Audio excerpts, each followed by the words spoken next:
Hello everybody, Assalamu alaikum. This is video of week 11 talking about stigma and taboo.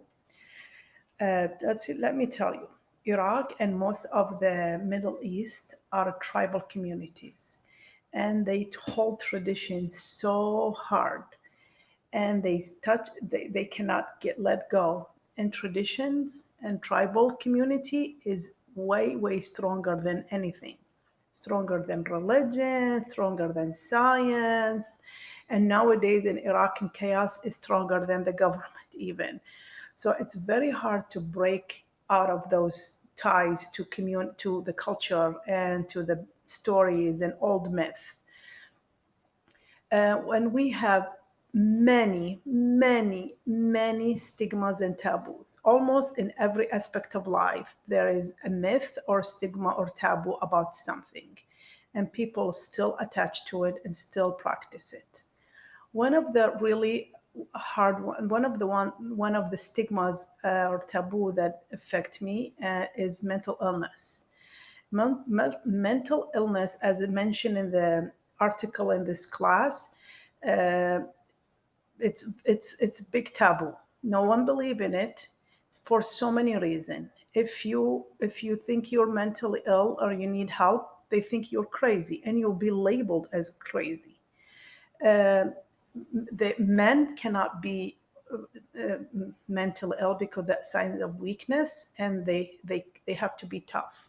Same for women. Women need to be tough so they can take care of the family. So that's not accepted. Also, if you think if you are like you have a problem mentally, that sometimes they say you are far away from religion. If you go back to God into religion, you will be healed.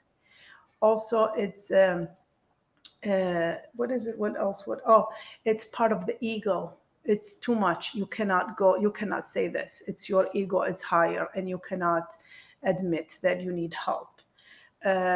Plus, it's funny. It's you go to a doctor and you sit in front of him and talk to him. That is unheard of. That's how can he fix you by just talking? There is and don't say even you're taking medication. That no. Taking medication for your mental illness, that means you really lost it. That means you're really sick and crazy. I struggle with that as a concept because it's ingrained in us. But living here for that long time, I started to accept the idea. I went through so many things, and I come from a family. I think my mom's family had something, and no one knows because no one diagnosed any of those.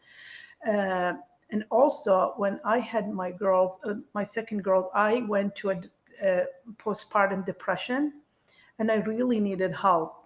And a therapist used to come to my house and talk to me, and she suggested that I take medication. But we were in America, but that was like a long time ago, and we were new. So that was no. Especially my husband. My husband completely refused.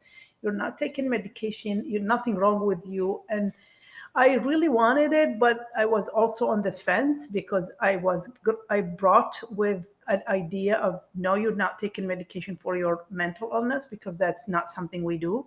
So I didn't take it. But now think about it. Now when I think back about it, I regret that decision. I should have even took anything just to help me.